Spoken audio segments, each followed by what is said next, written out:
எப்படியாக இருந்தாலும் அம்மாடி நீ சிரிச்சா அங்கமெல்லாம் சிலுக்குதடி. மலை போல துன்பமெல்லாம் ஆத்தா உன் பார்வையிலே பொடி பொடியா போகுதடி.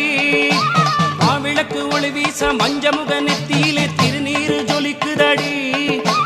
தாயே உன் கோபமெல்லாம் ஒன்றாக சேர்ந்து அந்த குங்குமத்தில் தெரியுதடி. மாவிளக்கு ஒளி வீச மஞ்சமுக நெத்தியிலே திருநீரு ஜொலிக்குதடி. தாயே உன் கோபமெல்லாம் ஒன்றாக சேர்ந்து அந்த குங்குமத்தில் தெரியுதடி. अम्बा रौद्रिणी भद्रकाली मगला ज्वालामुखी वैष्णवी ब्राह्मणी त्रिपुरान्तकी सुरनुत देदीप्य मनोज्वला चामुण्डा श्रितरक्षमोक्ष जननी दाक्षायणी वल्लभा चिद्रूपी परदेवता भगवती श्रीराजराजेश्वरी. ஊமை சனங்களெல்லாம் போடுகிற மாலைகளோ உன்னழகை